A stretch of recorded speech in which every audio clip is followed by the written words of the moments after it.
Yun ho ay libre.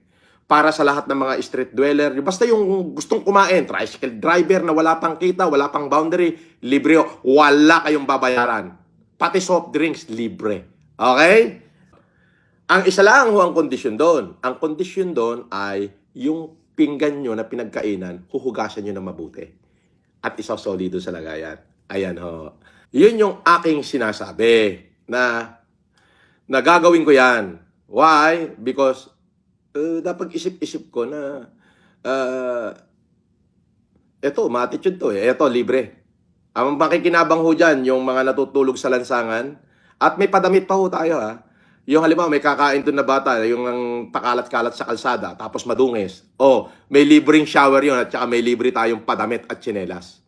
So, yan ho ay inaayos ko pa lang. Pagkatapos ho ng humanitarian sa Northern Luzon, ako ho ay makikipag-coordinate na dyan sa Pasay LGU. Kaibigan ko naman ho yung Vice Mayor para magkaroon kami ng kaprasong pwesto dyan na kung saan ay itatayo yung OK Ka Pares ko na kung saan ay libre po ang pares. Ha? Sasarapan natin.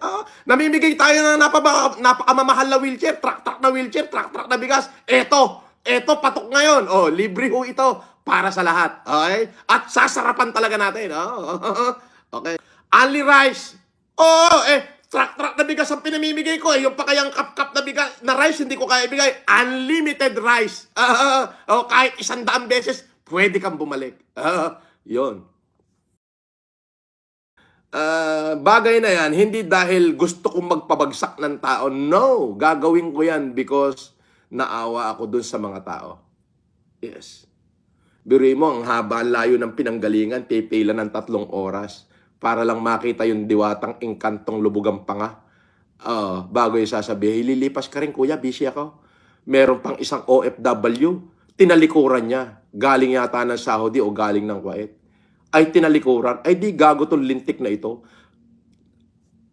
Tignan mo naman yung itsura ng diwatan lubugang pa nga. Ay mukhang kabayo eh.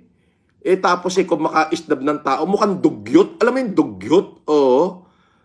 Ay kung mang-isnab ng tao, ganun-ganun na lang, ay masakit sa damdamin yon. Buti pa yung mga mayayaman ang ginanon mo. Ay okay ako doon. Mahirap Utik na ka. Masakit sa kalooban yung gano'n. Ikaw naman, sasabihin mo na hindi mo ikayayaman yung 100 piso nila, busy ka. Grabe ka. Baka alam mo, yan ang bumuhay sa'yo.